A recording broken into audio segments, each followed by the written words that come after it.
All right, Ella and Kim, thank you so much for joining me tonight for the third Curiosity Series session.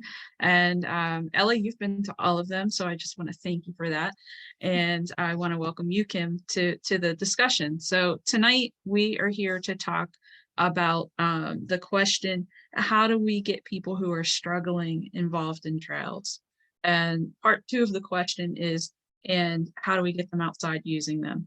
So two different but similar questions. Whenever I say, how do we get people involved in trails? I'm thinking about involved in the planning, involved in, the maintenance, involved in the trail economy, maybe through small business. So I'm thinking about involving people in lots of different potential ways. And then there's always the question of how do we get people using trails? And the question, the term people who are struggling is really vague. That could mean a lot of different things. And I'm looking forward to talking with you about that. But first, I wanted to just, take a minute and have you, you sort of introduced each other before the recording, but if you just want to take another moment to do that and to, let us know what brings you here tonight. Like, why do you want to participate in this conversation? I think that would be a good place to start. So we'll start with you, Kim. I was going to say, let Ella go since she's a pro and she's been on all the other. Kim Hawks, and I am with the Northwest Pennsylvania Trail Association, as well as a board member for Impact Corey. And I first started working with Impact Corey on a steering committee because we were working on a community plan. And once we got our plan established, the executive director asked me, would I lead one of the 5 areas? And she asked me if I would lead, improve and link our green spaces. And I remember thinking, of all the problems that Corey has, really, trails, is this what we should be working on?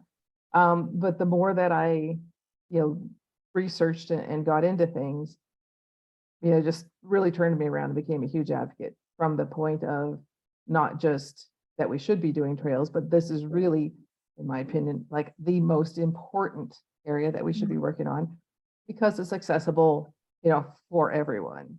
And it doesn't matter, whether you're rich, whether you're poor, who you're going to vote for in the election, right? None of those things matter.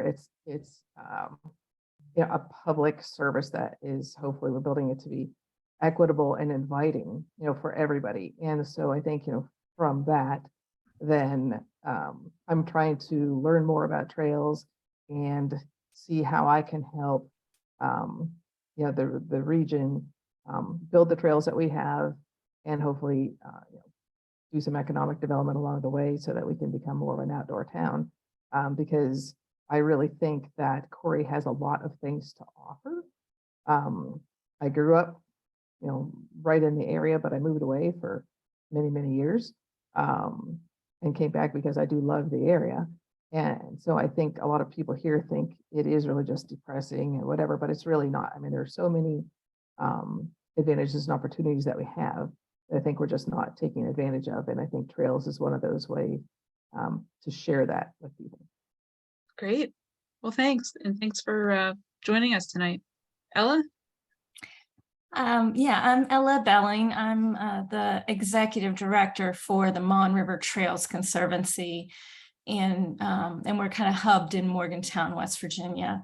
I manage a 48-mile rail trail system, and we're a nonprofit organization that is basically the ones who negotiated with CSX, acquired the corridor, built the corridor, and now we're in the role of maintaining and adding amenities and promoting and maintaining. Like maintaining, I'm just going to keep saying maintaining. And we have our 48-mile trail goes through 3 counties, and Morgantown is the urban big town, if you want to call it that. It has a population of about 25,000, and then that doubles in size when the university is in session. So 50,000 when we have the students here. But it goes into communities that have 500 people, 600 people is their size. So, and those communities are just as important to me. And I don't like it when we get termed the Morgantown Rail Trails, which often happens because that's what people know if they're traveling or tourists, or oftentimes that's how it gets labeled. Even for locals, a lot of times that's how it gets labeled. But because I believe in it as much as having its kind of urban and business areas, it also has its rural neighborhoods and farmland and all that other stuff. So in some ways we are, like, I want to ask you more about what your job is, Kim, but we overlap in that I promote the trail. I have some kind of tourist capacity, and I'm working with the business owners that are along it. But I also really don't program the trail. I allow people to have events and do things and kind of act as that capacity person. And then I also I don't, I feel like I'm not as much into the economic development or community development part as much as I am in making sure the trail is a good place, well-maintained place for those activities to happen, for people to want to come out and be on it. And so a little different nuance there, I think. But maybe not. I mean, we could talk about that if you wanted to go into more of that. And as far as like wanting to have this conversation, I think I want to often know whether I'm doing enough, right? Like, is it enough to provide a good quality trail? Is it something that I need to be taking an extra step, more energy to getting those communities that aren't using it, or those people that aren't using it, interested, right, and wanting to? So and how do I reach those people? So yeah, so that's kind of why I'm here. All right, good. So we have a few ground rules. You probably saw them, but the ones I wanted to emphasize are that the reason that I started this series was I wanted to engage people in intimate conversations that were rooted in curiosity, and just the idea of exploring topics that are not easy topics, and to approach them from a place of curiosity, and to approach them with an attitude of recognizing that we don't always know the answers.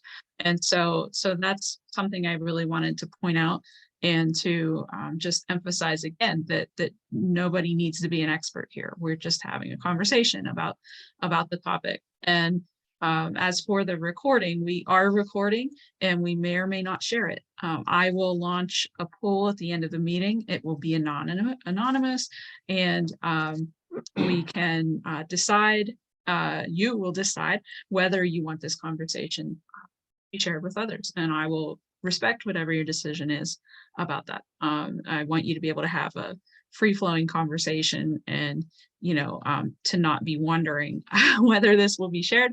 Again, we'll make that decision later. So I guess I wanted to start by sharing just a really short story about Hurricane Ian. And something that I saw in an Ohio-based bike group related to the hurricane. And what I saw was a post that was somebody from the Sanibel Bike Club looking for bike donations.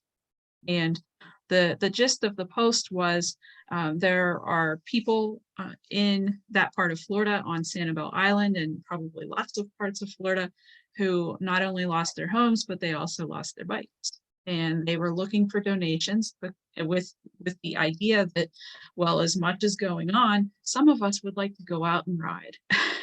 And, you know, again, the question is how do we get people who are struggling out on trails? And I find that, first of all, when I think about this idea of people who are struggling, I think of people's life circumstances in a more permanent way.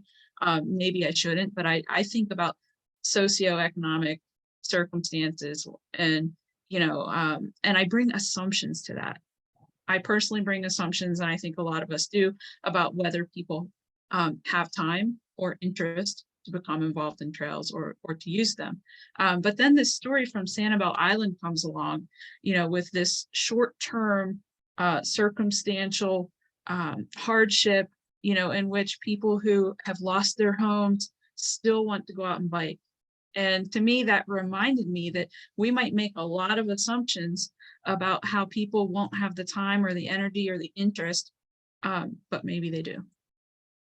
So why don't we use that as a place to get started? Is that surprising to you in any way? Well, I kind of wondered if that was the other way of looking at it is that might be their only way of getting around, you know, like maybe they don't have a car, maybe they don't have, right. And so that need also kind of hits upon that economic component of being not necessarily time for recreation, but a transportation need to be able to get to, you know, the store or to school or whatever they need. Yeah, brilliant. Yeah, I thought I read it in the way that the request was, you know, made from a place of wanting to still have bike riding as an outlet. Right. And we all know from the pandemic the importance of getting outside as an outlet. But you're absolutely right, Ella. I mean, people also may need bikes to get from place to place. And that reminds me of, I think it was in Nova Scotia, somebody that I know where their communities dealt with a lot of hurricane damage. The trails got cleared first because they recognized the importance of people being able to needing to use trails to get from place to place. We also have, and this is well, it's kind of old and it's kind of new. We had a group here called Positive Spin that established as a nonprofit to try to get people who wanted a bike for free. And they would put in hours learning how to fix it up or put on tires or whatever, and then they could have, or work in the shop, and then they could have a bike. And and now we have what's one of the national organizations called Free Bikes for Kids.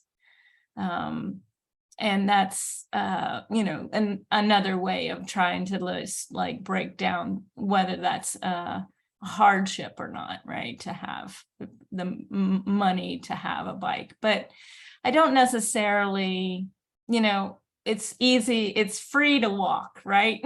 Like so it may not be that is what's keeping somebody from being on trail. And, you know, like, so what is a barrier to getting on trail? And And what like, and so maybe it's that, maybe they wanted to do that recreation and can't have that, don't have the money for it, or like you say, the time, but I also just think that there's people that I'm not reaching that don't think it's for them, and I wonder what that is that can maybe get them thinking otherwise. Yeah. Well, the thing that is interesting, Amy, when you talk about Nova Scotia, and I don't know in Florida if they're doing the same thing with Ian. If you think about the trail, right, the trail is going to be like a big conduit where if people can get from their homes, like via some little feeder trail or something, if they can get to the trail and the trail is clear, number one, it's a clear path that they can either get to the store, get water, whatever it is that they're looking for. But I think it's also one of the big things that we're trying to get all kinds of people involved with is, it's a place, whether you're walking or riding a bike, right? It's a place where you can go and you can see your neighbors. And certainly after something like Ian, just if you can go and see your neighbors and see, yes, they're still safe, they're here, they're whatever, I think that provides that calming effect of, hey, you've lost your entire house, you've lost everything, but your neighbors are still there and you guys are going to be okay together. But then, like I say, if the water drop is, a couple blocks away or a mile away or whatever, if you can get on the trail with a bike, then you can go get water, and rather than having to carry it back or, pulling it in a red wagon, you've at least got some wheels that you can, maybe, bring some for your neighbors that maybe they're elderly and they can't go get some water. Mm-hmm. Yeah. Yeah. I think a part of, I'm just really aware of my assumptions in this conversation. And I think the assumption that I literally wrote into the question, I wrote the question from a place, from a standpoint of recreation. The part about getting people out using trails. That was the mind frame that I was in as I've been thinking about this. And this conversation is reminding me of all of the other reasons people choose to use trails or need to use trails. And if the question is, how do we get people using them? One way is to inform people of the utility of trails, right? And that they're there as an option for them, and typically a safe option to get from place to place, and an enjoyable option. So I think there are a lot of different answers to this question, but I just want to put that out there as one of the answers is informing people about trails and how they can be used. Well, and a cool example that comes to mind for me is we had our first Celebrate Trails Day in 2021, and just really kind of advertised it, locally with blue zones, et cetera, et cetera. We had our second one this year, and we give a couple kids bikes away.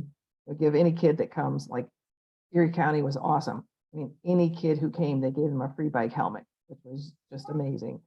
But when we drew the prize for the kids' bikes, the girls' bike winner, they weren't there immediately. They had stepped inside to get some food where we were having the event. And they came out, and the lady started telling us that she didn't even know that the trail existed. And this is a 7-mile trail, which granted it's only 7 miles, but for us, that's good, 7 miles. Mm-hmm. She didn't even know that the trail existed until we had Celebrate Trails in 2021. And when she came, to the event, she walked that trail every single day, rain or shine, and she had lost 100 pounds in the past year simply by out walking on the trail. And she was just so thrilled, and they won the bike, and she was giving it to her granddaughter, et cetera, et cetera. So like you say, it's just, people didn't even know that the trail was there. It's there for them to use, for free. And, she was able to make some very positive life changes, simply by taking advantage of something that was available to her. Wow. So I'm going to say that that woman was struggling in some way in life, right? And and she found her own way to the trail. Is that right? Yeah. Yeah, so that's the other thing is sometimes like I try to remember that people find their own ways to trails, and other times we need to help people to discover them, and like you said, Elliot, to see that they're for them. Well, and one of the things that we tried to make sure that people understood, I mean, we're in the process of trying to expand our trail network and make Mhm. sure that they are within 10-minute walk of Mhm. a lot of the areas where poverty is really, really pretty heavy. And Mhm. there were several people, that we met out on the trail that signed up to volunteer, for cleaning and, all those types of trail maintenance activities, um, that they walked to the trail. I mean, they didn't own a car. If they needed to go someplace, they would take the bus, but they walked to the trail. We're trying to figure out a safer way for them to walk to where the main trail starts. But they just said that especially during COVID, that access to the trail and being able to go outside and just kind of get away, from being inside the house, et cetera, was really a lifesaver for them, Mhm. and those are the type of people, like you say, that I mean, I would consider them struggling because they don't own a car, and we, I would consider us, one of those very remote locations that, like, if you don't own a car, I don't really know how you survive in our area, but Mhm. people do. Um, Mhm. they didn't, but they found a way to get to that trail and made it work. Yeah. So I think when we've done this is a survey long, long ago, probably 10 years at least, but it was to see, what people said if they weren't using trail, right? Like it was a phone survey. And so we weren't doing a on-site, you're at the trail survey. We were doing what keeps you from using the trail if you don't. Like it asked if you did, but and then, the number one answer, and I'm not sure how many we really got enough to do a real study on it, but was access, right? That you, like you said, you need to have those connections and make it as easy as possible. And I think a lot of the health studies say the same thing. You need to have it be like the easy choice to do something healthy for yourself, not the hard choice to do something. Make it Mhm. easy to walk outside and be able to walk your neighborhood, not necessarily get to a trail. Right. So I do believe in trying to make those neighborhood connections is Mhm. part of it, and build that infrastructure up if it's not there already, like whether that's a sidewalk on a road or or that's even signage or whatever it might be to make it a simple choice. But one of the things that you guys reminded me of was I part of our trails is a 2% grade. It's a climb up a mountain. And I had been kind of cheating gravity by getting the bus, the county bus, and they have a way to they have bike racks on their buses. And so you could put your bike on the bus and be shuttled up to the top so you could ride back down, right? And so I sometimes took that really early in the morning, not many people on it, but when I took it one time in the evening and saw a lot of people who would bike to work or bike to a certain section and then get off the bus and bike to work and then bike back to the bus and ride it in the evening back home. Like they were using multiple modes Mhm. of getting around just to get to commute basically. And it was interesting to see like that side of it, which I had not encountered before, right? Like I was seeing probably 4 or 5 people that evening doing that, and Mhm. catching the bus and so the buses were providing a service, right? Like that they would allow, even when the bike racks filled up, they just let you put your bike in the bus Right. and let people be able to get to work. So that was a shift. And they have also had to, with COVID, they've gotten, I think, more federal dollars and are allowing free, if you don't have the money to pay for the route. So they're providing a bus service without charge. And so, that, again, it's kind of looking at a different way of reaching people and what they're using trail for. And I wouldn't say, like some of them were like, talk to me about how they like the trail, like it's not that they're not, even if it is a transportation route, they're still liking to be outside and doing it. I don't necessarily think that we need to put that stereotype on it either, that just because your motivation might be different, you're not still getting the feel of, of being de-stressing and being outside and enjoying a day or whatever. Oh yeah. Yeah. If you're ever like, there's a trail in Pittsburgh that goes between two highways, and which is not, exactly the most pleasant trail ever, but at least you're looking over and thinking, oh, I'm not on the road. I'm enjoying biking instead of sitting in rush hour. Mm-hmm.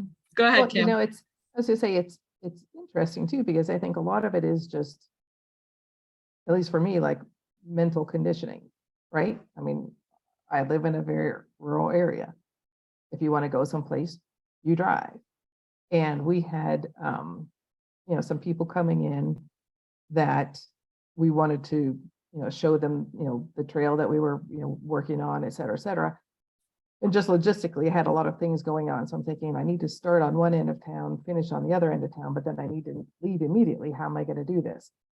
And then I finally just thought, well, I'll just go early, park where I need to park so I can leave quickly when I'm done, and I'll just walk up there. It's not that far. And, when I started, thinking about it, it's like I walked a slow walk, not even like a fast paced walk. It was a 15-minute walk, right? If I would have driven, it would have been probably 10 minutes, with the stoplights and stop signs and all those kinds of things. But just in your mind, you think, oh, that's such a distance. Yeah, and it really wasn't. And when you tell people like, well, you can walk up there, I mean, it's only like 15 minutes. I mean, you can get from downtown to the main park in probably, 10, 12 minutes. And they just look at you like, well, how can you do that walking? And, I think some of it as we build out the trails, when we were groundproofing, the one that we're working on right now, as you're saying, we're just, Center Street, is the main street. And then there's people's houses, and then the railroad track was right behind that. And so you can see Center Street, but the corridor, where the railroad tracks were, just because there's trees and things there, you can hear the birds, we've planted wildflowers. It's a completely different experience, a couple 100 feet away versus being on Center Street. Mm. So what you're talking about people not realizing how close things are to each other, and that, it only takes 10 or 15 minutes to walk from here to there. That's a part of why I love those temporary signs. If you've ever seen them, the ones that say it's a 10-minute walk to the library from here, or it's a 5-minute walk to the brewery, or whatever it says. I love those signs that tell people in minutes. And I know, like, a 5-minute walk for me, it might not be a 5-minute walk for you, but it's probably close enough that, it's worth using minutes instead of miles, because people don't always really know, what that means for them if you use mileage. So yeah, I mean, to me, just like getting back to that idea of how do you get people out using trails? Like, some of it's education. It's things like signage. It's things like inviting atmospheres, like what you just described sounds really lovely, and maybe somebody only needs to see it once to decide to go back again and to make it a part of their routine. I think one of the things, I think we're like Ella, we have dreams of where we want to be, not Mhm. there yet. So right now we just gotta, if people want to have an event, okay, yes. I mean, we're thinking of some events and things that we want to have. But from the work that we've done so far, it seems like the biggest hook is if you can get the kids out there, if there's a kids activity and they Mm. drag mom and dad along, then it's kind of like, hey, let's go back out there. And Mhm. we just put a trail spur from the trail we just built, over to a main park. And we had kind of a swampy-ish area there. So we just decided to convert it into a pollinator meadow, and then as we have educational events for the kids, like, hey, you can look at these plants, you can look at these flowers, these butterflies and things, then it's kind of like, hey, mom and dad, let's go look and see if there's any butterflies out there. Or, hey, there's a little frog pond. Let's go see if we can find any frogs. Mhm. So it seems like if you can get the kids wanting to go out there, they kind of nag their parents to kind of come on out. And the Yeah. one thing we're trying to, we're really lucky that at least the section that we're working on right now is flat. I mean, yeah, it's probably less than a 1% grade, but it's really flat.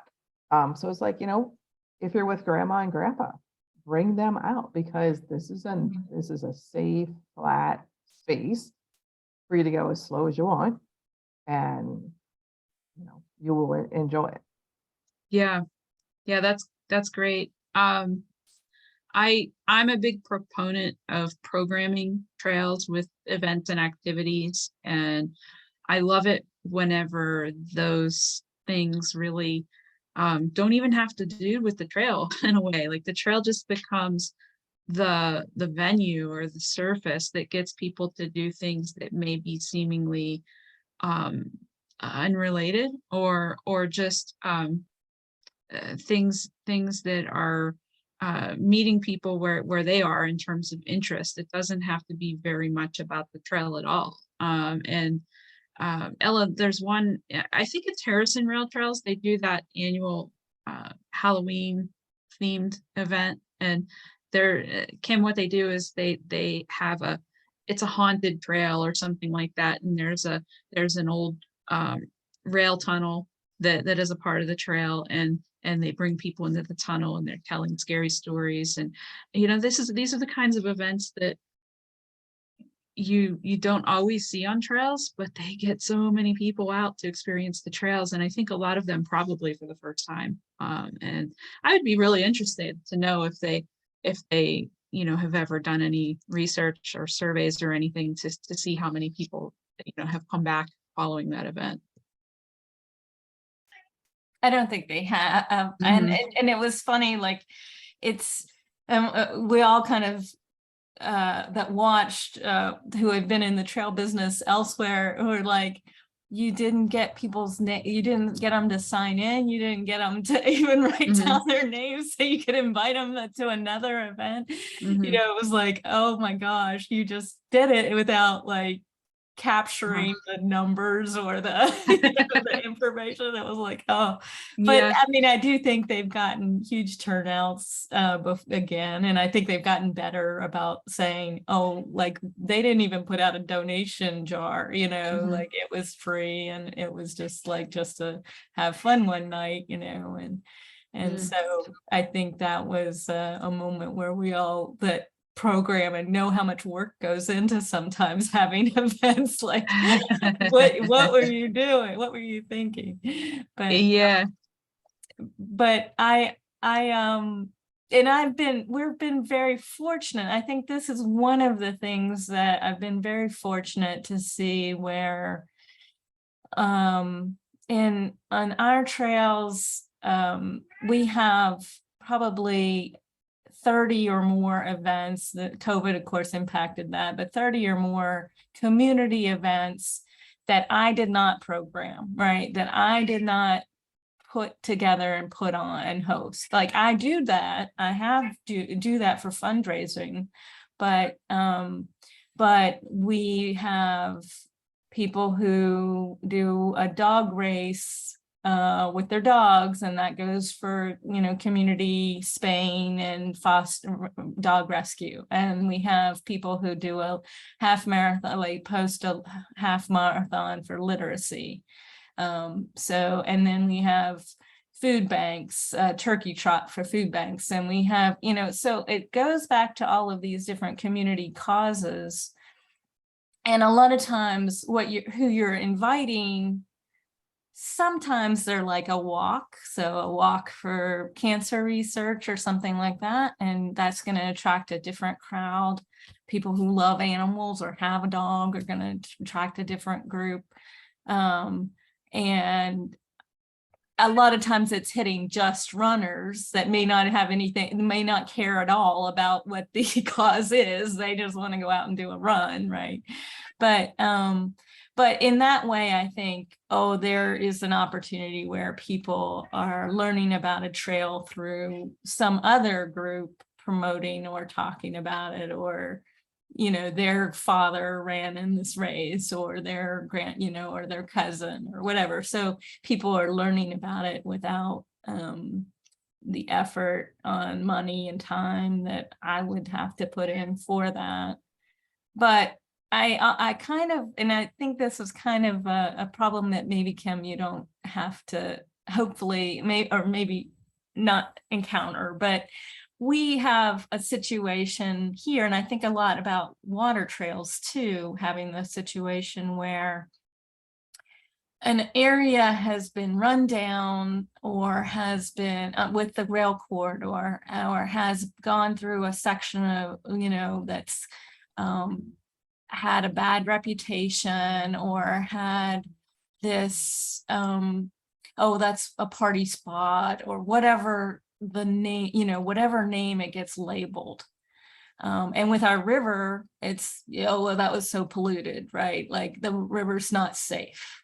And you have a reputation that you have to try to figure out, well, am I ever going to convince this person that that's not the case? Or maybe they do feel unsafe. Maybe I'm not going to make that change because maybe the trail doesn't feel safe to them.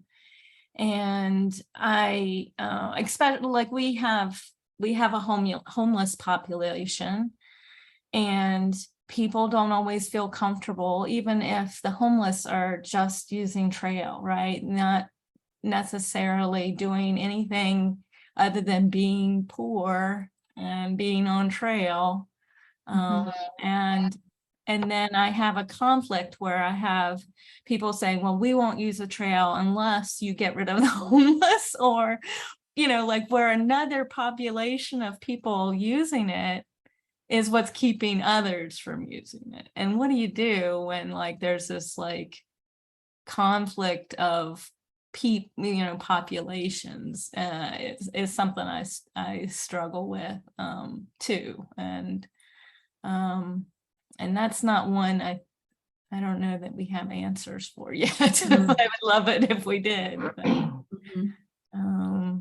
But that overcoming a reputation of, like, kayakers having to overcome the reputation of saying, well, this is a safe river and it's not gonna hurt you to be boating on it and having that fun, or getting your kids out on it. I think that also in Pennsylvania, especially in West Virginia, we have acid mine drainage and all kinds of other, sewage and whatever pollutants that used to be going into the river, and having to change that is hard. I think we've had some concerns voiced by residents, because we're putting the new trail in, basically literally in their backyard. It's just going to be a spot for drugs. It's going to be this. And at least so far, we've shared with them, a lot of the facts in the literature that, when trails go in and more people are using the trails, it really drives that activity out because there's too many people around, and it should increase your property value. Right now, we're still in the process of kind of laying a lot of that trail down. So, we haven't proven things yet, but I know even like with us, we are having to consider and making decisions. There are certain amenities that we want to put on the trails, benches, some art, pieces of art as interests. But like over in the park that I say we put a spur over to this park, there's a lot of vandalism that occurs over there. So it's like, how are we going to protect, if we put a piece of art there, if we put kind of a fancy bench there, how are we going to protect that? And so it is a consideration that we have. And one of the things that we're trying to do is saying, okay, well, if we're going to put a kind of a fancier piece of art here, we're also working as a separate project to get kind of Wi-Fi, all throughout the city and fiber.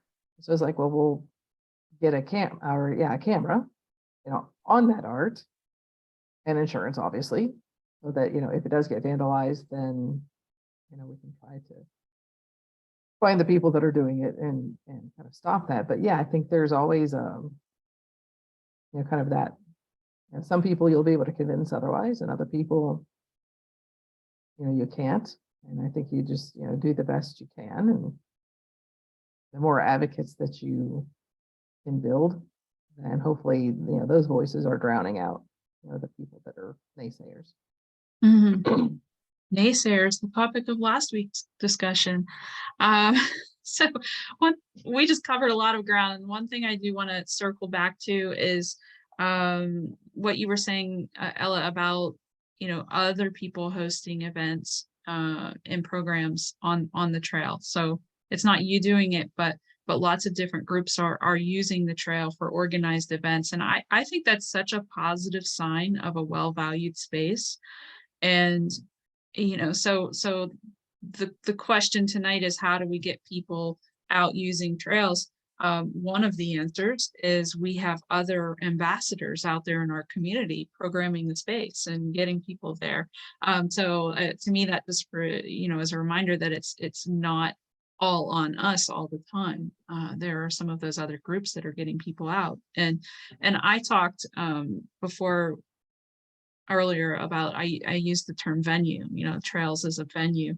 And I kind of like the idea of it, but as you were talking, the term that came up for me was community gathering space. Uh-huh. Yeah, I like that better, because yeah. it doesn't have to be money making. I mean, oftentimes when I was talking about it, it was a fundraiser for some cause, but we had a group that was like early mothers that wanted to be able to go, have a community of young mothers and walk with their strollers, and that was their way of having a community and learning from each other. And it didn't have anything to do with money, right? Like it was just, let's get together and do this.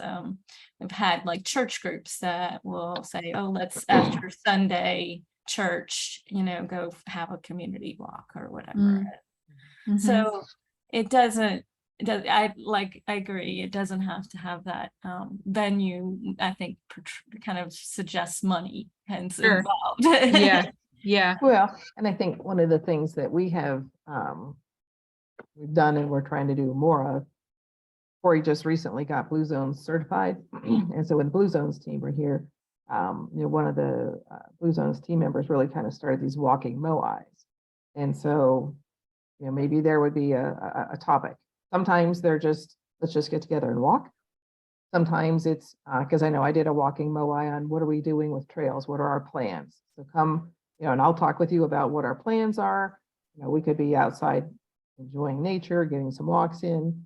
I know that the ministerium definitely have it's usually on Wednesday nights, and it's not that it's Catholic versus Protestant versus Methodist. It's just, a bunch of people want to get together and walk, and they pick a topic and they discuss it. And it's interesting for me because the moais that I've actually been able to participate in, even with the political climate being as polarized as it is right now, it seems like the people, at least that come together for the walks, are trying to be respectful and at least listen to whatever the person is saying. If they have a counterpoint, you know, they'll make it, but they're making it, I'll say, more respectfully than Mhm. other parts around town. But it's, you know, one of the things that we're really trying to get across to people is, you know, this is for the community, you know, so you can come out and you can see your neighbor because, you know, if you're driving, you wave them, right? There they go, you wave at your neighbor. You know, if you're walking and you see your neighbor, you're probably going to stop and talk to them for 30 seconds or 5 minutes or something. And so it's actually, I think, trying to build the community back, you know, to be more supportive of each other and more tolerant. Mm, Mm, I love it. yeah. So I want to go to the idea of trail planning and community meetings, discussions about trails. And one of the things that I notice and have noticed for a long time, wherever I am, is that I go to a meeting about trails and, you know, most everyone is coming from probably the same socioeconomic class. You don't know that for sure in a meeting, right? But you get the sense that a lot of the people coming out for these conversations are um, sharing a lot of similar life circumstances, and I always find myself uh, wondering, how can we get more people to this conversation? People who are not like me, and this goes back to the idea of people who are struggling, right? People from different, all sorts of different circumstances. Um, does it matter that we do that? And how do we do that? So two really easy questions. I would Really say- easy. yeah, I would say from my perspective, it absolutely matters that we do that. Mhm. And how do we do that? You know, we have to make it as easy as possible for them to participate. Mhm. You know, and I think of one of our future loops that we're thinking about is in a very, very impoverished area of the city. It's something that's underserved by, you know, DCNR's maps. The challenge for me is it's on top of South Center Street Hill. And it's not like a 2% grade. I mean, this is literally like probably like a 15% grade. It's crazy steep. And, you know, we kind of, you know, we work with some planners and they kind of laid out, oh, here, you should put the trail here. You know, and my thinking is, you know, unless you're serious and you really want to get your cardio, you know, there's no way you're going up the hill in one pass. You're going to have some switchbacks and things. You know, if you're living up there in those apartments and you want to use the trails, and let's say that you have, you know, a child in a stroller or small children, are you really going to go down a hill that's that steep? I don't think so. Right. So I mean, I think you have to make it as easy as possible to get those people to say, you know, what would be useful for them and, you know, how would they use it? Because oftentimes, you know, what they will tell you will be completely different than what you were thinking. You can kind of take the bits and pieces from all the different ideas and come up with something that actually people use. Mhm. Yeah, thank you. Making it as easy as possible on people to make that decision. I love it. Ella, it looked like you were going to say something. Yeah, I was thinking of some of my attempts that have failed. Mhm. And ways I think need to get better. I have been more vocal about this. One is, and I agree with Kim on all of what you said, but I feel like our one thing is our CVB, even my website, even my promotions have the same looking type of, we put our photographs out there with young families, fit people Mhm. with the right kind of gear and the right kind of clothing and and our CVBs do that, and our media does that. And I often think, well, I can't get Mhm. other people who feel less comfortable about their bodies to say, oh yeah, I'll be your person that gets in the photo that I then share all over social media. For one, right? I struggle. I don't want to be that person either, right? Like I'm not the ideal looking model for trail use, but I feel like that's part of the problem. And there was going to be some art. And I was relieved when it didn't happen, but recently they talked about some art that was going to go up, and they hired this artist, and the image was almost like super realistic photograph of somebody on a mountain bike on going to be put up on side of a building. And I was like, I don't want like people to look at that and say, oh, that's not me. That's not, I don't see myself here, or I don't see myself reflected in this space. And so I think even in our artwork, we have to be really conscientious of that. And so there's that. And then the real struggle I had, because my board is white. We have 2 women out of a 10-person board, and not diversity in any other way. And I have a wish to see people feel like they're welcome. And I reached out to the university's professor or staff person on equity and diversity at West Virginia University, thinking maybe I can just put out the question of how can I be better? How can we make Morgantown feel welcoming to all the people coming from all over to go to school here, and also work here, right, at this college. And I didn't get any response, and that silence was awkward to me. Like, did I not phrase it properly, right? Or did I say something wrong to suggest this? It's awkward conversation. And keep asking though, Ella, keep asking. Or it's like, important. oh, I'm putting more work on a person that doesn't feel like that's their job, and I get that too, right? I don't feel like she has to do my job, but that's the question of, well, here's somebody that has that job, and they probably have a lot of insights that I don't. And have you tried, Ella, whenever you were trying to get input?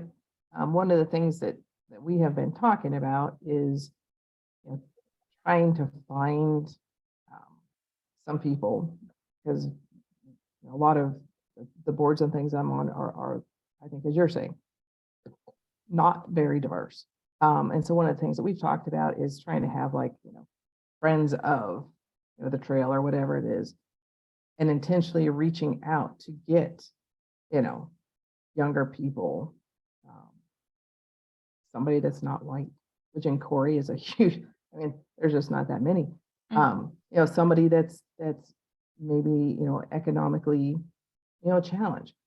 To intentionally try to identify, who would be some people in the community that would be willing to talk to us, and try to actively select them to see if they would be willing to talk with us. Have you tried anything like that? Well, we've talked, I can't say that there's been a whole lot of effort put into it the way I would like to see effort put into it. We've talked some, we've recognized the problem sometimes, and don't necessarily have the time. Again, a maintenance thing is, I'm always about how to raise more money, how to maintain a trail, right? So I don't always have the time but that doesn't always make me feel good about that choice. You decide where your energy is going to go to some level, but I also have to make the trail usable for whoever's using it, right? So so there's a level of where do I put my priorities, and and I think that's one of the things that we're trying to I guess, get better at is saying like, right, you need a diverse team. You need some people that can run the chainsaw, and some people that can do the budget, right? So I mean, you need that whole range of people to write the grants. Mhm. And I mean, the person that writes the grant may or may not be the person that's running the chainsaw, but you need that whole team, to maintain a nice trail. And so that's what, I guess I'm trying in my way, is to make sure people understand, hey, somebody's a little bit different from you. That's great. Mhm. Bring them Right. on, because they can Bring them they can- on, right? they can do Yeah. things that we can't do or don't want to do, Right. Yeah. Yeah, you know. absolutely. Yeah. The point earlier about representation and whether people see themselves belonging to trails. I think that's so important. And that you talked about art and photography and the other imagery that we have out there. And our CVBs want everything to look really polished, and it's an issue, right? But we're not CVBs, so we can find ways to get that other imagery out there and get more messaging out there. And one of the things I've loved about Instagram is how that's become a platform for showing all sorts of different people recreating. There are groups like Brown People Camping and Unlikely Hiker and Black Girls Do Bike, which is not just Instagram, that's people going out together and biking, different chapters all around the country for that one. But I think representation matters. And it's not always easy. It's not easy in small rural communities. Representation means different things in a rural community, right? But I think we have to keep working on it. And because if someone doesn't even see themselves belonging on a trail, then they definitely don't think they belong in the meeting room, making decisions about trails. And the other thing I wanted to say about how do we get people involved in trails, sometimes it's not getting them to the meeting room. Sometimes it's meeting people out at community events and different things, and getting input in different places. And that's the harder work. It's easy enough to hold a meeting and hope people show up, but going out to where people are in the community, that takes more energy, effort, resources, but sometimes that's where we connect with people. So we've gone a little bit over. I really appreciate you both being here tonight. I appreciate the conversation. And before I launch the poll, I guess my final thought is around, I guess I'm thinking about the question, that question of how do we get people involved in trails and how do we get them using them? And one of my takeaways for tonight is that maybe we don't have to convince people as much as I came into this conversation thinking. I mean, most people enjoy having opportunities to be outside. Most people enjoy having commuting routes, and having options in life that make life easier and better and more enjoyable. And so maybe it's not how do we convince people, and it's more of like, how do we create the kind of climate that is supportive of people as they decide to get outside. So that's my last thought.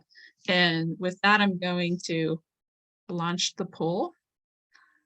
So you can tell me whether you would like for this recording to be shared with others.